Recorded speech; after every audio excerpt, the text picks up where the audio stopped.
They thought he was just another homeless man looking for warmth in the dojo, someone to mock, ignore, and send away. But when he stepped onto the mat and tightened the borrowed belt, the laughter died. What happened next didn't just break a record, it shattered every stereotype in the room. The bell above the dojo door jingled as Elijah stepped inside, the smell of sweat, pine wood, and disinfectant mixing in the air. His coat was threadbare, the edges frayed, and his boots were cracked, from too many winters on the street. He didn't belong here, not by the world's standards, but the rhythmic sound of kicks and the sharp shouts of "Ki-ai" drew him in like a magnet. Students in crisp white GIs turned their heads, some smirking, others rolling their eyes at the sight of him. Carter, a tall, muscled fighter with a cocky grin, whispered loud enough for everyone to hear. "Guess we're letting in street entertainment now." Elijah ignored it. His stomach was empty, but his mind was set. "Can I try?" he asked the instructor, Sensei Nakamura, whose face betrayed no emotion.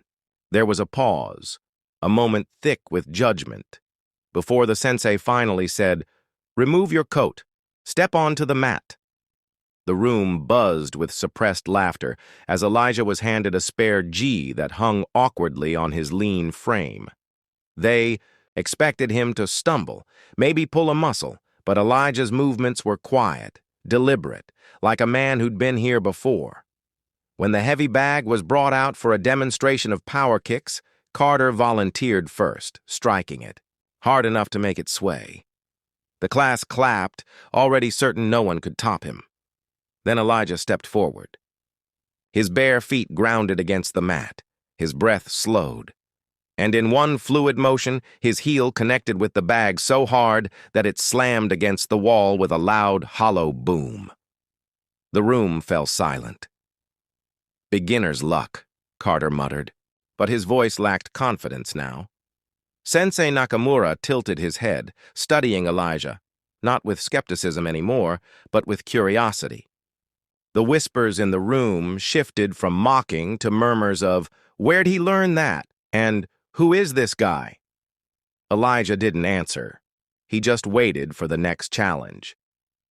By the second round of drills, the dojo's mood had shifted from ridicule to competitive tension. Sensei Nakamura decided to test Elijah with the breaking record, a long-standing challenge in the school that involved striking and breaking as many wooden boards as possible in a single session. The current record was held by Carter, 12 boards in a minute. As the boards were stacked, Carter smirked, trying to mask his nerves. "You're going down, old man," he said, though Elijah wasn't that old, just worn by life. Elijah simply nodded. The timer started, and Carter went first, his strikes loud and sharp, splintering boards with precision until he hit his record of 12. The class applauded, but it was a polite, expected clap. When Elijah stepped up, barefoot, eyes locked. On the stack, something shifted in the air. His stance was perfect, low, balanced, and rooted. The first strike came down with a crack that echoed through the dojo. The second, third, fourth. His pace didn't falter. Sweat rolled down his temples, but his focus was razor-sharp. At the 45-second mark, he passed Carter's 12, but he didn't stop. By the time the buzzer sounded, 20 boards lay in jagged pieces at his feet. Silence held for a moment before the dojo erupted in disbelief. "20?" someone shouted. Carter stared, jaw tight, unable to process what had just happened. Elijah stepped back, breathing heavy but calm. Sensei Nakamura's eyes softened, the corners of his mouth twitching upward in the faintest smile. "Where did you train?" he asked. Elijah hesitated, then said quietly, "A long time ago. Another life." The students leaned in, hungry for more, but Elijah offered no further explanation. He wasn't here for applause or validation. He was here because something inside him had told him to walk through that door. After class, some students lingered, gathering the courage to approach Elijah. A few offered bottled water. Others just asked questions he didn't answer. Carter hung back, clearly struggling with his pride. Eventually, he muttered, "You're good. Real good." Elijah gave a small nod as if to say thanks without needing words. Sensei Nakamura invited him into his office, a small space lined with photos of champions, trophies, and old certificates. "You're no beginner," the sensei said flatly. Elijah's gaze drifted to a faded black and white photo on the wall of a young fighter mid-kick. It looked eerily like him. "I used to compete," Elijah admitted. "State tournaments, won a few." His voice tightened. Then, life happened. He explained, without drama, how he'd lost his family in an accident, how grief had spiraled into debt, how debt had stripped away his home and stability. The streets had become his reality, but he'd kept training in alleyways, parks, and under bridges, keeping his body sharp even when his world had fallen apart. Nakamura listened in silence, his eyes steady but full of respect. "Your skill hasn't faded," he finally said. "But more than that, your spirit hasn't broken." The sensei leaned forward. "You should come back. Not just for you. These students need someone who shows them that a person's worth isn't in their clothes or their bank account." Elijah hesitated.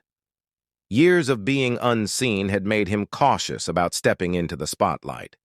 But there was something in the sensei's tone, a quiet belief, that stirred something long dormant in him. A week later, Elijah returned, not in ragged clothes, but in the same gi from that first night, freshly washed. This time, there were no smirks when he walked in. Students greeted him with respectful nods. That evening, Sensei Nakamura announced a public demonstration. Local spectators, parents, and even a few reporters had come to watch.